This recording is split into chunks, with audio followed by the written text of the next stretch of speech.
তবে গানটি গাওয়ার আগে আমাকে একটা ভক্তি দিলেন তার গুরুর জায়গায় রেখে। আপনারা সবাই দেখছেন না? গুরুকে সম্মান করা, তাই আমি আমার গুরুপদে একটি ভক্তি দিয়ে আমার পালা গান শুরু করব। আপনারা এখানে গান শুনতে কারা কারা আসছেন একটু হাত তোলেন তো। বিচার বাউল গান যেটা। আজকের এই যে অনুষ্ঠানে এখান থেকে কেউ কি খিচুড়ি নিয়ে বাড়ি ফিরবে? খিচুড়ি কতক্ষণ থাকবে?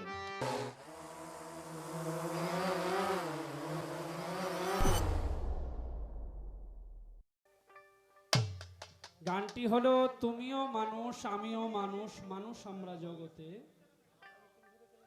মন বসে না গুরু তোমার পদেতে।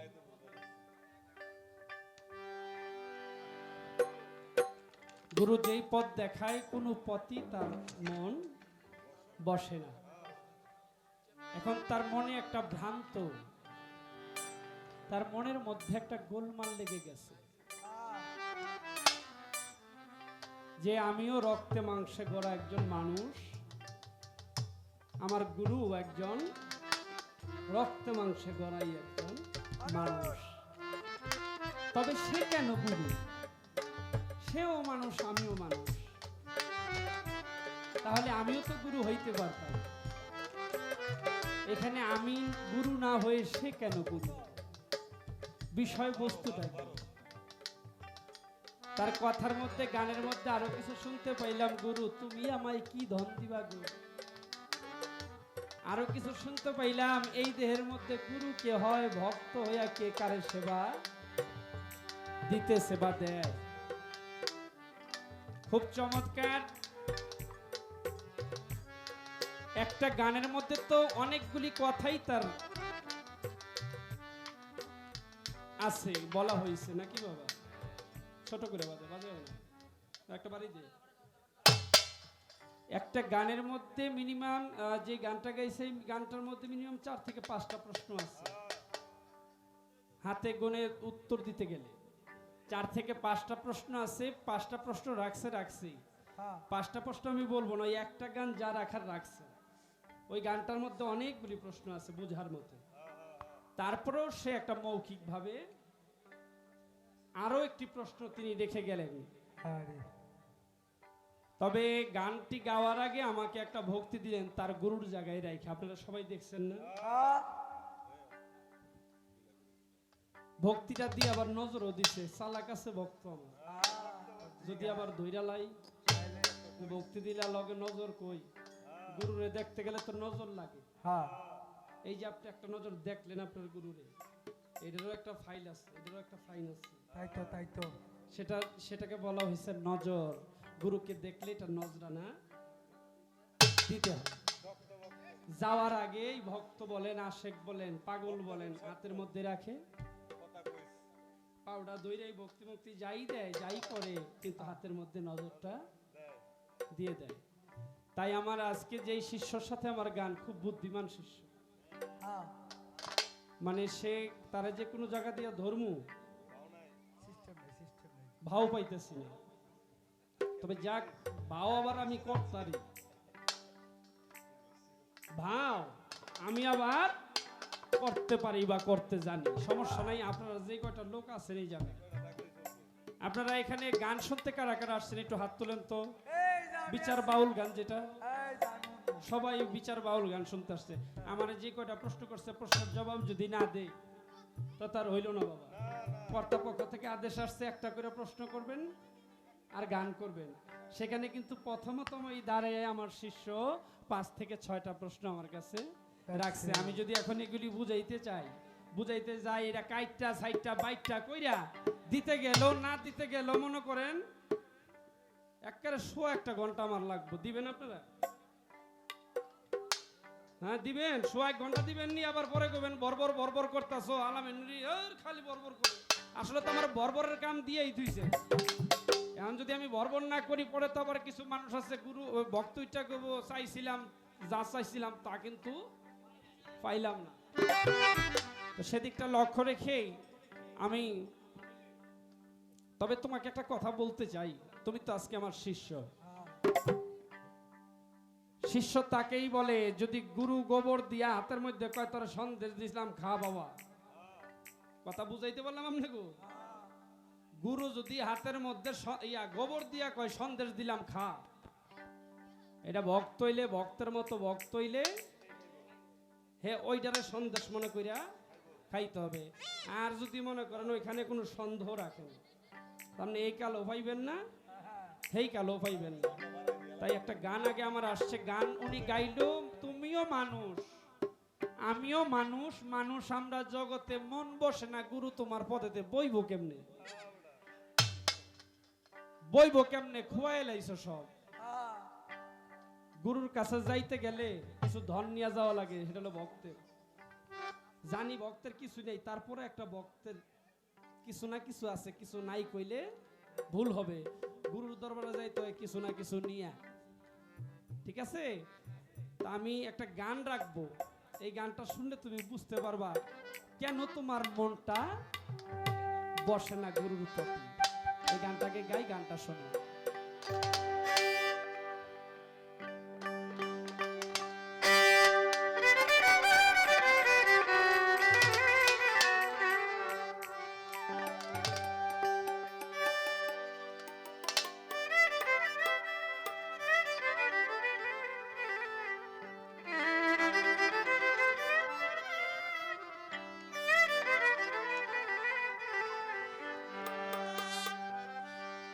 ওরে কোন ধনে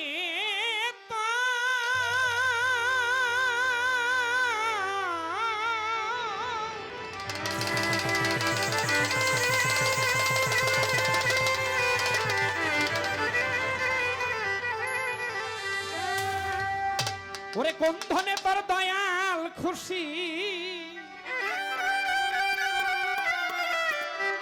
ওরে ও তুই বিচার করে দেখলি না,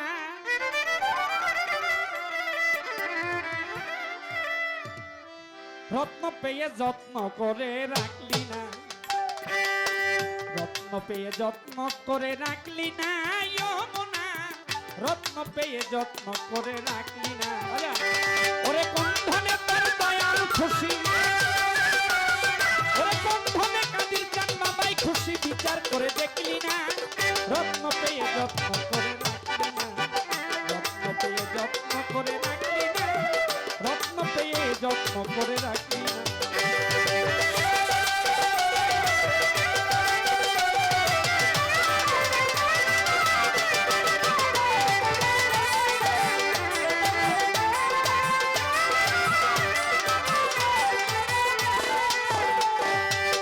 মনে মুক্তা বুঝাই করা ছিল রে তোর বাড়ি ঘর,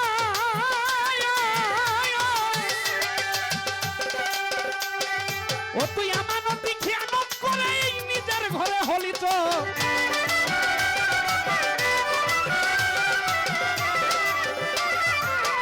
মনে মুক্তা বুঝাই করা এ বাবা ছিল রে তোর বাড়ি ঘর,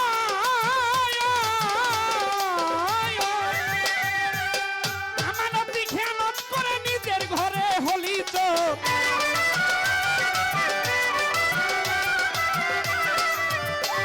ওরা 6 টাকাতে যুক্তি করে তোর ঘরেই বসে ধরে মারে, 6 টাকাতে যুক্তি করে তোর ঘরেই বসে ধরে মারে। বাবা মাল যে বাঁচাতে পারে তাহার সঙ্গ করলি না, রত্ন পেয়ে যত্ন করে রাখলি না, রত্ন পেয়ে যত্ন করে রাখলি না, ও মনা রত্ন পেয়ে যত্ন করে রাখলি না।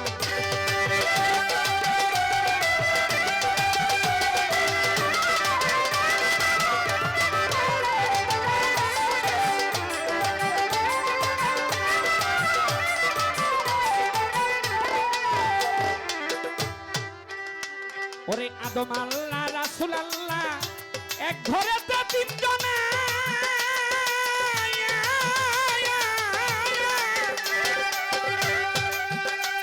ও তুই সারা জীবন থেকে গেলি দেখাশোনা হইল না।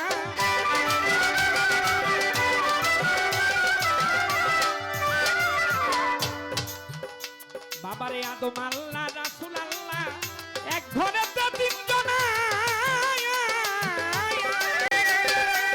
সারা জনম থেকে গেলি দেখাশোনা হইল না।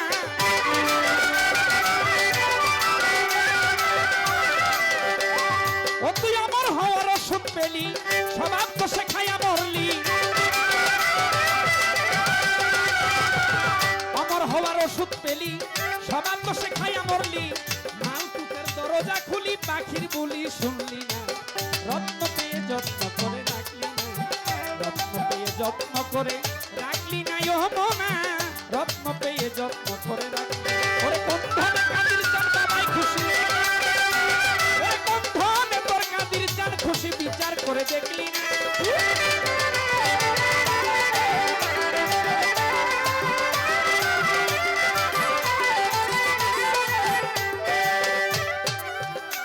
আরে যা গেছে তা গেছে চলে বাবা এখনো তুমি সামাল হও ও তোমার মুর্শিদের পাইবি গাইয়া কিছু সদাই কইরাল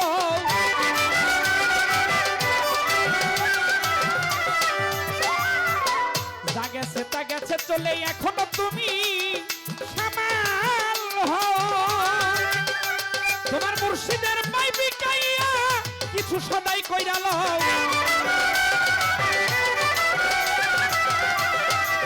ও বাবা গেলে পরে শূন্য হাতে পথ পাবি না আখেরাতে গেলে পরে শূন্য হাতে পথ পাবি না আখেরাতে ধরা পড়বি হাসরেতে বুঝলি না রে দিন কানা রত্ন পেয়ে যত্ন করে রাখলি না রত্ন পেয়ে যত্ন করে রাখলি না রত্ন পেয়ে যত্ন করে রাখলি না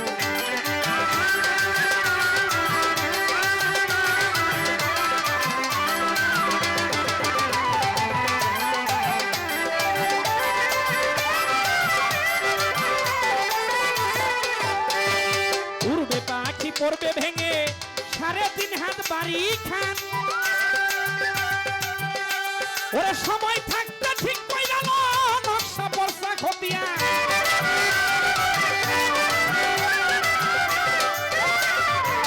উড়বে পাখি পড়বে ভেঙে ও বাবা 3.5 হাত বাড়ি খান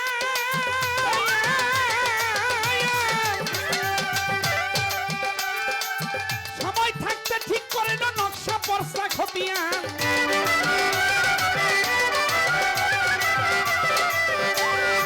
রাধা বলল বলে কি করিলাম খতিয়ানে ভুল করিলাম রাধা বলল বলে রে বলল বলে এরে লোভী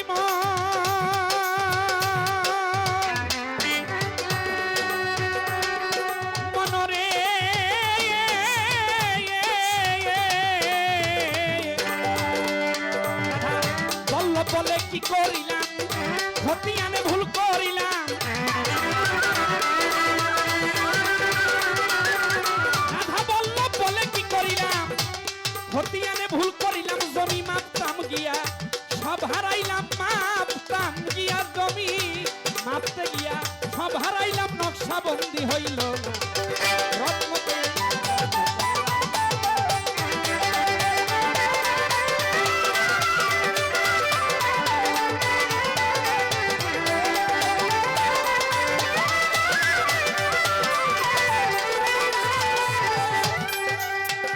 যেইভাবে প্রশ্ন করে ওরে আমি কথা ভুলি না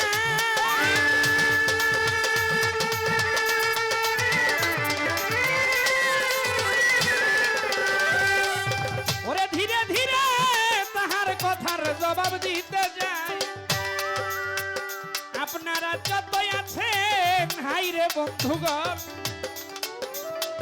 ভাবে ভাবে ভাবের পাল্লা করিবেন শ্রবণ জিকির করলে কাল পরিষ্কার হয় কোরআনের বাণী তাই আল্লাহ রাহে জিকির করবেন এই কথাটা মানি প্রথমবারে দাঁড়াইয়া একটা গান আমার ভক্তে গায়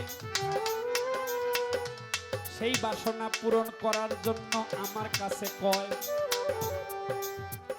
গুরু তুমিও মানুষ আমিও মানুষ মানুষ আমরা জগতে মন বসে না গুরু তোমার পদেতে কেন বসে না সেটা বললাম কারণ তুমি মনি মুক্তা বুঝাই কইরা আইছিলা এই মনি মুক্তা কিন্তু খালি করছে কেডা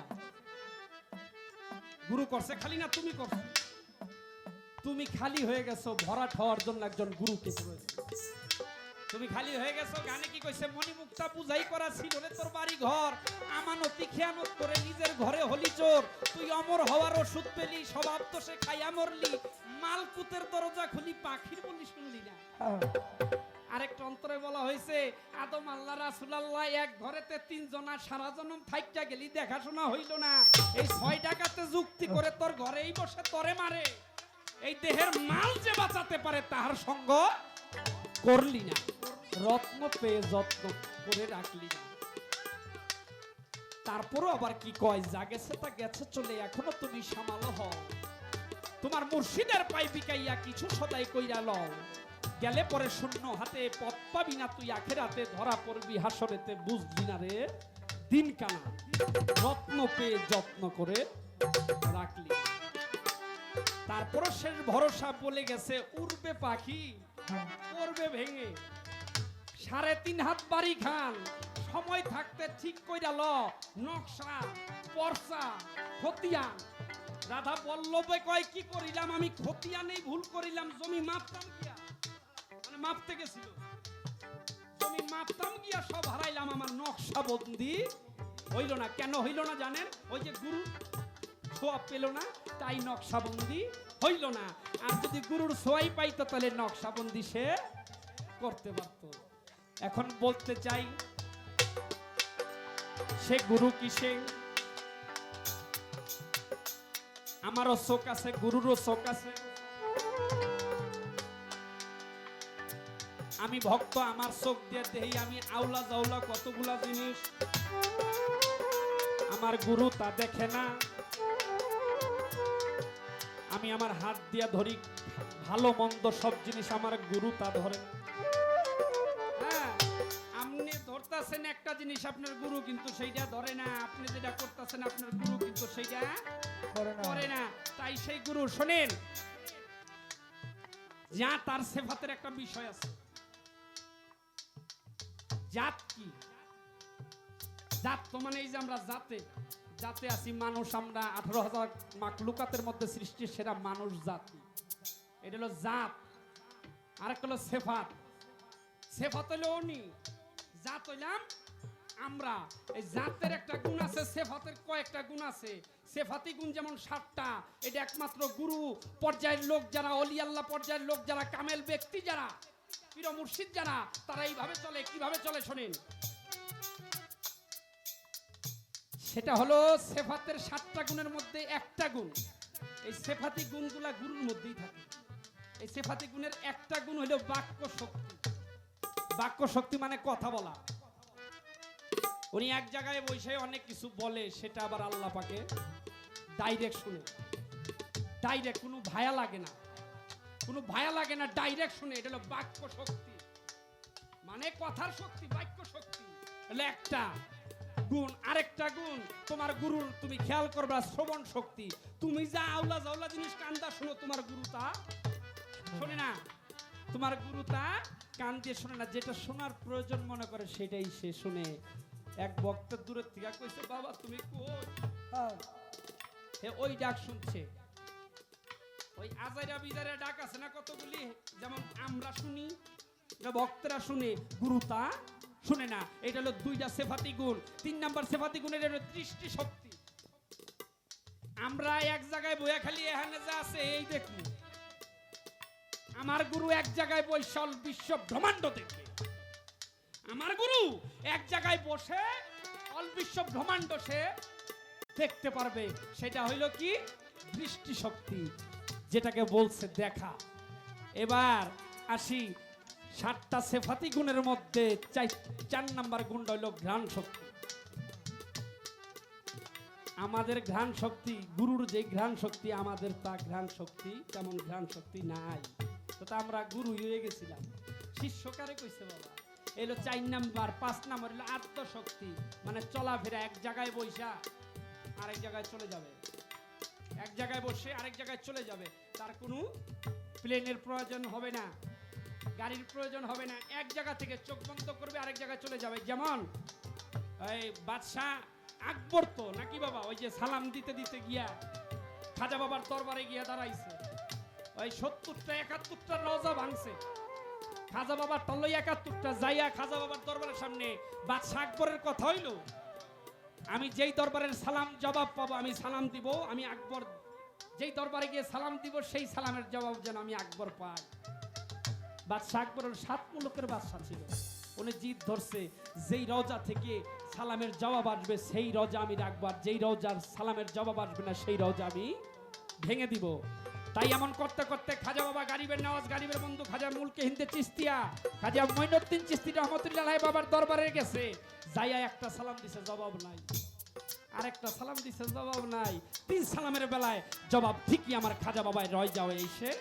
তার সালামের জবাব দিছে তাই কইলাম আয়েশা কইছিল আকবর রে তুই যখন প্রথম সালাম দেস তখন আমি আমার আল্লাহর সাথে জাতের সাথে মিশেছিলাম তুই যখন দ্বিতীয় সালাম দেস তখন আমি পথে ছিলাম তুই যখন তৃতীয় সালাম দিলি তখন কেবল আমি রওজায় ঢুকছি তুই যখন তৃতীয় সালাম দিলি আমি রওজায় ঢুকছি তার মানে বোঝা গেল তো বাবা এক জায়গায় বৈশাখে আরেক জায়গায় যাইতে পারে এইটা তোমার নাই তোমার গুরুর আছে তার জন্য সে গুরু এবার আসি প্রজন্ম এটা হইল 7টা সিফাতের একটা গুণ এক থেকে অধিকের জন্ম দেয় সেটা হইল একমাত্র গুরুই দিতে পারে সেটা কোনো শিষ্যের দ্বারায় হবে না আর 7 নাম্বারটা হইল উপলব্ধি গুরু যেই শক্তিটা এক জায়গায় বসে উপলব্ধি করতে পারে সেই শক্তি তুমি বহন করে থাকতে পারবা না এটা হইল এতে তোমার সে হইল গুরু তুমি তার শিষ্য তুমি তার কাছে যেতে হবে গুরুর এই গুণ যেমন আরো অনেক কিছু তার একটা গানের মধ্যে বলছে যে এই দেহেতে গুরু হয় কেবা ভক্ত হইয়া কেবা কারে দিতাছে সেবা একটা গান ধর গানায় পড়ছে গান ধর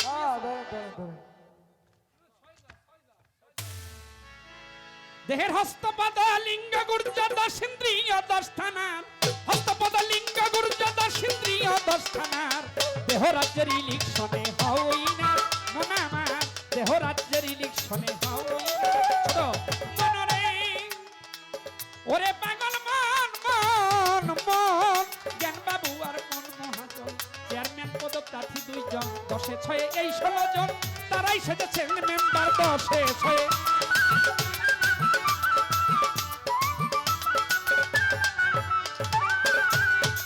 ও মনরি ওরে পাগল মন মন মন ওরে জ্ঞান বাবু আর মন মহাজন চেয়ারম্যান পদপ্রার্থী 2 জন 10 6 এই 16 জন তারাই সেজেছেন মেম্বার ওরে তারা 16 জন যুক্তি করে ওরে ভর্তি আছে মন বেটারে জ্ঞান বেটা পড়েছে ফেরে দেহে রাজ্যে চলছে অত্যাচার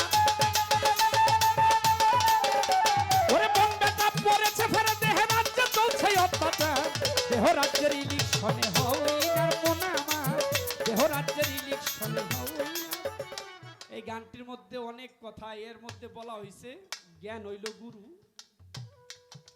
মন হইল শিষ্য জ্ঞানের কথা শুনলে আপনি ভালোভাবে চলতে ফিরতে পারবেন আর যদি মনের কথা শুনেন রাস্তাঘাটে খালি উষ্টালাত খাইতে থাকবেন মন তো জ্ঞান দিয়া চলে কারা একমাত্র গুরু ব্যক্তি মহাজন ব্যক্তি যারা তারাই জ্ঞান দিয়া চলাফেরা করে যেটা একটা ভক্তের দ্বারাই হয় না ভক্ত তো এদিক যায় হেদিক যায় তার কথার জানা মতে অনেকগুলো সংক্ষিপ্ত ভাবে জবাব দিবার চেষ্টা করলাম এবার আমার ভক্ত তো দেখি খুব পাকা ভক্ত প্রথম খেলায় দাঁড়ায় এই 5-6টা প্রশ্ন সে রেখে দিচ্ছে আমার তার উত্তর দিতে যায় 2-3টা গান টানা লাগছে তাই আমার ভক্তেরই আমি একটু টেস্ট করতে পারিনি আপনারা কি করেন একটু দেখমু কিনা পাকছে না কাঁচাই আছে আপনারা কি করেন আপনারা যদি বল না দেন তাহলে কিন্তু কমু না বাবা হ্যাঁ একটা কথা রাখা লাগে কারণ ভক্ত তো আমার খুব কড়া প্লেয়ার ভক্তের মধ্যে কয়েকটা কাতার থাকে বাবা শিষ্য সেবক দাস ভক্ত ভক্তের হলো 4 নাম্বার শিষ্য আজকে পালা দিছে শিষ্য রে কি কম আমি বুঝতেছি না আর কাম তো খালি ওই থালাবাড়ি থাকে না ঘরের মধ্যে গুরু খাইতে বইলে যে থালটা দুইয়া লইয়া হ্যাঁ একটু পানি লইয়া হয় এই জুতাটা একটু মুছা দে। হ্যাঁ, শিষ্যের কাম হইলো এগুলি। তো ও যেই গান ডাকছে এটা শিষ্যের দ্বারাই না, ভক্তের পাটে গেছে গা। তা আমি তোমাকে ভক্তে এনে তোমার কাছে একটা কথা আমি রাখতে চাই, তুমি বলবা, একটু টেস্ট করব তোমাকে। এক গুরু এক ভক্তের নামে একটা দেশি দিয়া দিছে। এক গুরু এক ভক্তের নামে বলছিল তোর নাম এই আর দেশের নামে এই, তোর নাম যা দেশের নামও তাই দিয়া দিলাম। কথা বুঝাইতে বললাম তো বাবা? এক গুরু ভক্তরে কইছে তোর নামে একটা দেশই দিয়া দিলাম, সন্তুষ্ট হইয়া এক ভক্তকে একটা দেশ দিয়া দিছিল তার নামের সাথে মিল কইরা। এটাও বইলা দি, একটু আগে দি। হ্যাঁ, তার সাথে নামের সাথে মিলকরণ কইরা একটা দেশের নাম যা তার নামও তা। এই ভক্তের নামের সাথে একটা দেশের নামই দিয়া দিছে, আর দেশের নামে একটা ভক্তের নাম। আমি জানতে চাই এই ভক্তটা কে আর দেশটার নাম ছিল কি? ভক্তটার নাম কি আর দেশটার নাম কি দিছিল গুরু? একটাই থাকবে, কারণ ভক্তের শিষ্যকণ আর ভক্তকণ এগুলি কিন্তু বেশি কিছু জিজ্ঞাসা করানো যায় না, কারণ ওর সাথে কথা বলবো কি? হ্যাঁ ওই আমার সাথে যা বলার বলবে। ঠিক আছে, আমি ছোট্ট করে একটি কথা তোমার কাছে রাখলাম। এটা ভক্তি এক গুরু সন্তুষ্ট হয়ে একটা দেশই তার নামে কইরা দিছিল, দেশটার নাম তার নামের নামকরণ করে। সেই ভক্তের নাম কি জানতে চাই। আশা করি যে কটা মানুষ আছেন যারা জানেন তো জানেন, যারা না জানেন জবাবটা নিয়ে যাবেন ইনশাল্লাহ। হ্যাঁ না কেন রাত শেষে একটি পালাই দাঁড়ায়, সেই পালা হচ্ছে গুরু এবং শিষ্য। গুরু এবং ভক্ত এই পালার মধ্যে এমন কিছু মূল্যবান কথা থাকে যেগুলো শুনে নিজের মধ্যে আমল করতে পারলে এই মানব জনম ধন্য হতে পারে। আমরা একটা রাত কষ্ট করে গান শুনবো, এই গান থেকে যদি আমরা কিছু না নিয়ে যেতে পারি, এই গান থেকে আমরা কি নিব? আজকের এই যে অনুষ্ঠানে এখান থেকে কেউ কি খিচুড়ি নিয়ে বাড়ি ফিরবে? খিচুড়ি কতক্ষণ থাকবে? এমন কিছু নিয়ে যাইতে হবে যে জিনিসটা আমার জীবনে আমি কাজে লাগাইতে পারব। পারবো। আজকে যিনি গুরুর ভূমিকায় গান করবেন, যাকে গুরু হিসেবে আমি পেয়েছি আজকে, আমার দয়ালকে ওনার মধ্যে রেখে গান করব। আশা করি মূল্যবান কিছু কথা কোরআন এবং হাদিস হতে সহজ সঠিক জবাব আমরা পাব। গুরুর কাছে আসলে প্রশ্ন করা যায় না। একজন শিষ্য যখন বায়াত গ্রহণ করে তখন অবুঝ শিশুর মতো হয়ে যায়, সে কিছুই বুঝে না। অর্থাৎ তার জানার বোঝার শুরু নাই শেষ নাই, কারণ সে কিছুই বুঝে না, তার সকল কিছুই জানার বিষয়। তেমনি আজকে আমি এখন যে জায়গায় দাঁড়িয়ে আছি, আমি একটা অবুঝ শিশু মাত্র, আমি কিছুই জানি না, কিছুই বুঝি না। আজকে গুরুর কাছ থেকে অনেক কিছু জানবো। আপনারা দর্শক যারা আছেন, আপনারা অনেক জ্ঞানী গুণী লোক, যারা পালা গান শুনে তাদের জ্ঞান অনেক থাকে। আপনারা শুনবেন, গান বিচার করবেন এবং দোয়া করবেন। মালিক আমাকে যেটুকু গাওয়াইবে তার থেকে বেশি আমি গাইতে পারবো না, চেষ্টা করব। আপনারা দোয়া রাখবেন। তো পালা থেকে গান শুরু করব। পালার মধ্যে আমার কিছু জানার বাসনা গুরুর কাছে থাকবে। বর্তমান সময়ে পালা শুনবে কিন্তু কথা কম, এই কথাটা আগেই আমাদের শুনতে হয়। কিন্তু বাজান, পালা গানের ক্ষেত্রে দু চারটা কথা যদি না বলি তাহলে এই পালার মর্যাদা থাকে না। বেশি কথা বলবো না, যেটুকু না বললেই নয়। গুণী মহাজনদের সামনে বেশি কথা বলতে নাই, যারা গুণীজন তারা অল্পতেই বুঝে যায়। অল্প কথায় অল্প গানে শেষ করার চেষ্টা করব। পালা থেকে গান রাখছি, দুটি গান শুনলাম। হ্যাঁ ওই গানগুলো, আমি যে গানগুলো রাখবো, গানে কি বলে আপনারা একটু মনোযোগ সহকারে শুনবেন। ধন্যবাদ।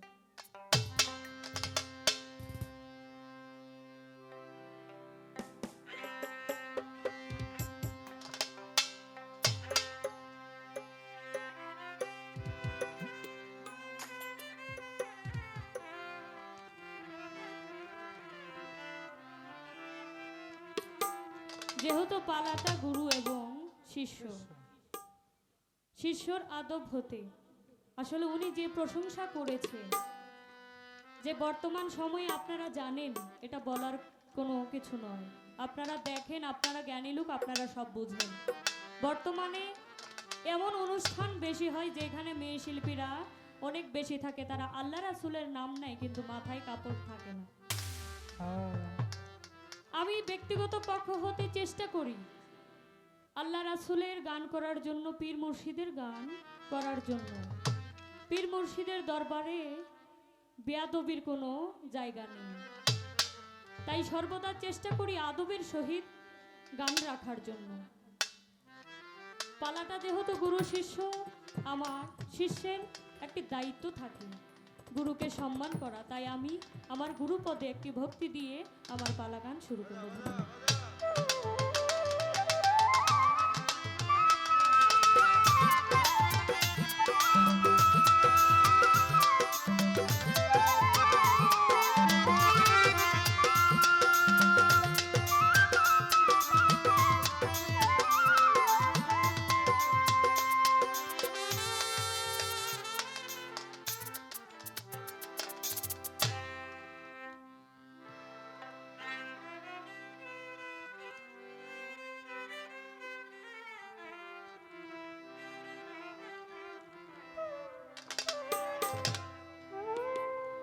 এই জগতে আল্লাহ মানুষকে সৃষ্টি করেছেন তার ইবাদতের জন্য, আর মানুষের জন্য সৃষ্টি করেছেন এই পৃথিবীতে যা কিছু রয়েছে সকল কিছু।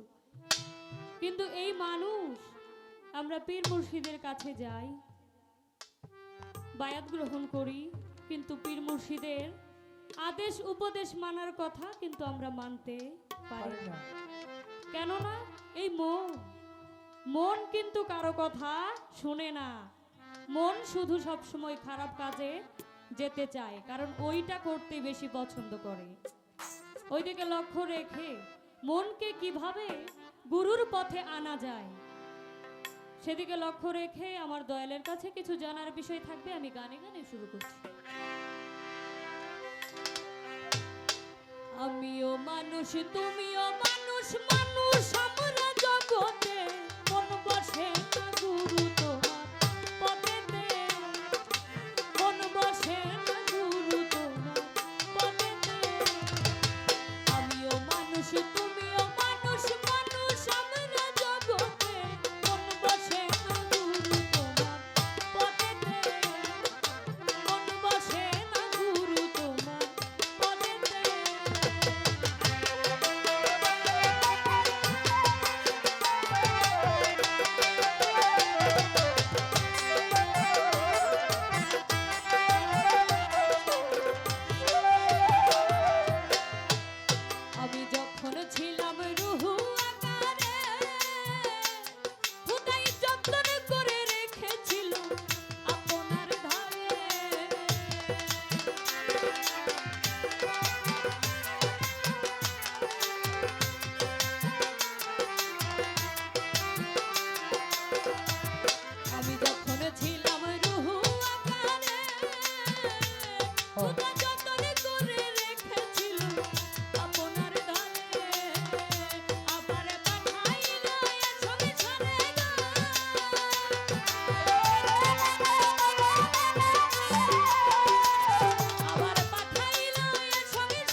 মানুষ আমরা জগতে, মন বসে না গুরু তোমার পদেতে। আমি যখন ছিলাম রুহু আকারে, খোদা যতন করে রেখেছিল আপনার ধারে, আবার পাঠাইল এ সংসারে গো খোদা আপনার নাম বিলাইতে। মানুষকে পাঠিয়েছে তার নাম, তার ইবাদত করার জন্য। দ্বিতীয় অন্তরায় কি বলেছেন? আদমকে খলিফা বানাইয়া খোদা আমানতি বস্তু তারে দিল যে দিয়া। গুরু তুমি আমায় কি ধন দিবা গো বলো, কিবা দিবা জগতে। দুটি গান শুনলাম, কিছু কথাও শুনলাম। নিজেকে চিনার মাধ্যমে আল্লাহকে চিনা যায়, অর্থাৎ নিজেকে যদি আমি চিনতে পারি তাহলে আমার এই সচককে, আমার কাদির শাহকে আমি দেখতে পারবো, আমার আল্লাহকে আমি চিনতে পারবো। এখানে বলেছেন, কুরআনেতে বলছে নিরঞ্জন, মানুষ তোমায় তুমি চিনলে পাইবা আমার দর্শন।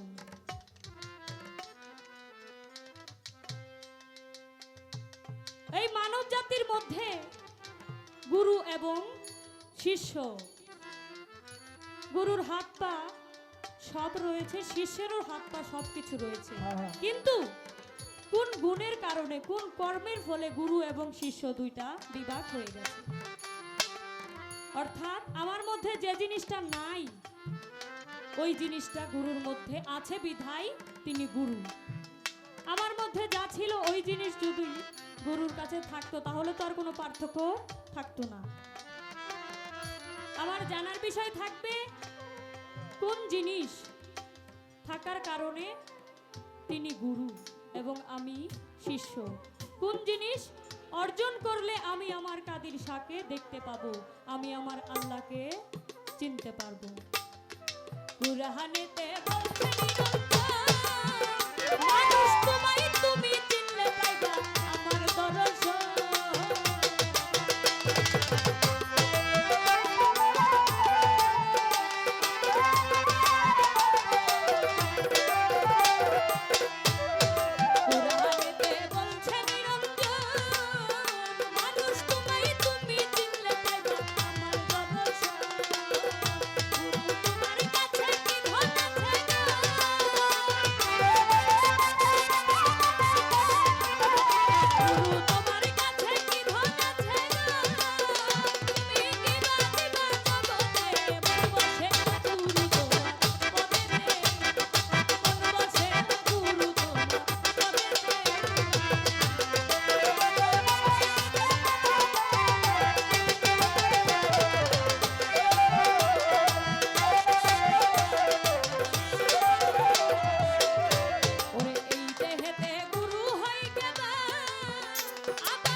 বিশ্ব ব্রহ্মাণ্ডে সবকিছু রয়েছে আমার এই মানব ভাণ্ডে। অর্থাৎ এই পৃথিবীতে যা কিছু রয়েছে আমার এই মানব শরীরে সবকিছুই রয়েছে। এইখানে একটা জানার বিষয়, এই দেহের ভিতর কে গুরু এবং কে শিষ্য হয়ে সেই গুরুকে সেবা দেয়। গীতিকার যে গানটি লিখেছেন এই কথাটা ইঙ্গিত করেছেন, এই দেহেতে গুরু হইকে